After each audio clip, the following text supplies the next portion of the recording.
Hello, everyone. It's Doug Davis with Quran B Realty, broker in charge here, and Happy New Year. And today I wanted to talk about costs associated with buying and selling. So what is the purpose of each one? What are all the closing costs? So, when you go into escrow, amazingly, you are hiring almost 100 people to take your home or condo or piece of land, building, all the way through the process.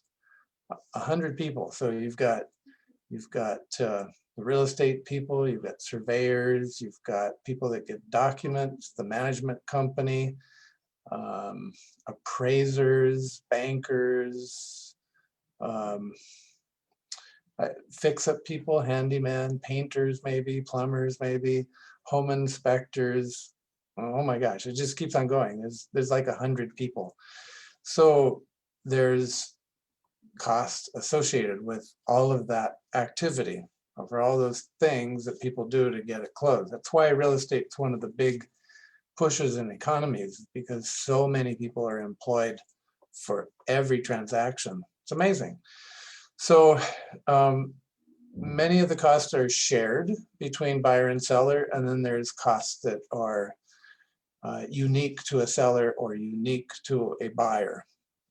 And then in this discussion, there's other costs that you might not consider as a cost to sell, but you've got withholding of capital gains, you've got your HARPTA and FERPTA,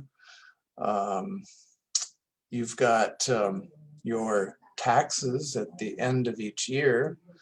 You may not consider those. There's perhaps fix-up costs. Maybe you paint your place before you sell it. That would be a seller cost.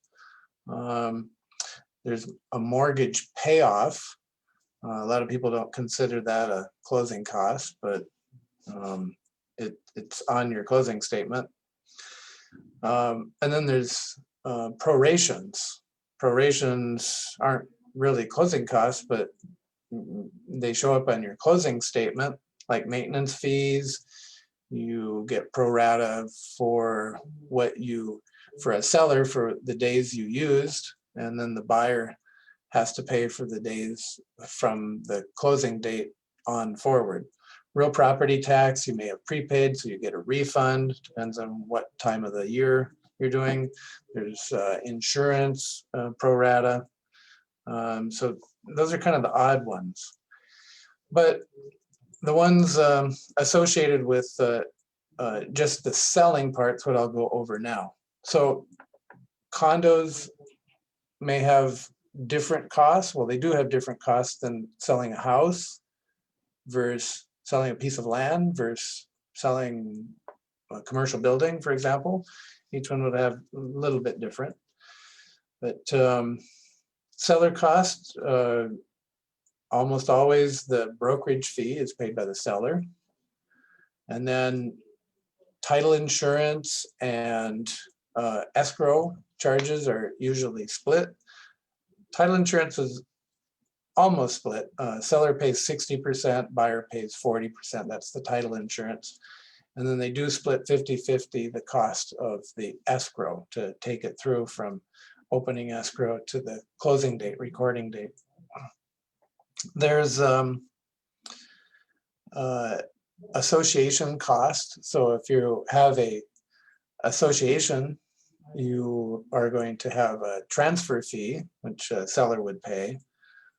There'll be condo documents that the seller needs to provide to the buyer. So that might be $350 to $500 for your condo or association documents, or sometimes both. You might have a condo within an association, like in Mililani. Mililani Town has both.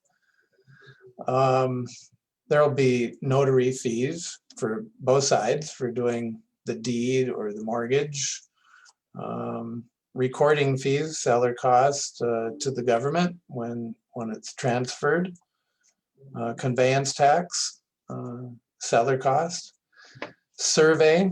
So if you have a house, the seller is responsible for doing a survey and demonstrating that they have no encroachments or title issues to provide clear title with any neighbors. So you get a survey done to determine that. Termite costs, termite inspection, seller cost, and if there are live termites, then you may have to spot treat or tent, and those would be seller costs. Drafting of the deed, an attorney cost to draft the deed, be a seller, and then attorney cost for drafting the mortgage and the note, that would be for the loan. If you have a loan, that would be a buyer cost. And buyer costs with the loan would also include appraisal. The banks have application fees, appraisal review fees, flood certification, credit report checks. All those cost a bit on your loan application. And then point origination fees, whatever they want to call them, but a percent of your loan amount is charged to the buyer. And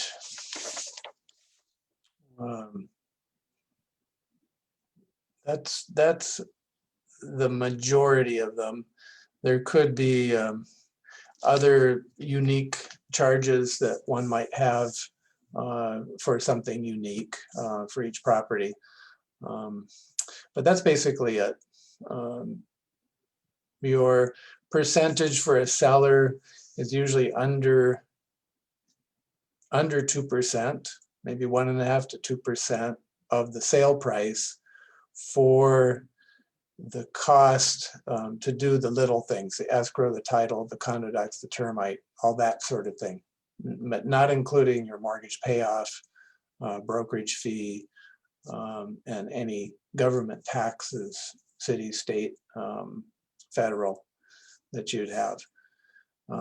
Buyer would be similar because of loan costs would be their largest component, especially the points. So, okay, so I hope that helps. That's kind of in a nutshell, very quickly, the basics of closing costs that would be associated with purchasing a property, purchasing and selling. Okay, and that was a request from someone to talk about that, so I hope that helps. And if anyone else has a unique question, please get it to me, and love to talk about it. Sure, I know about it. And that's it. Happy New Year once again.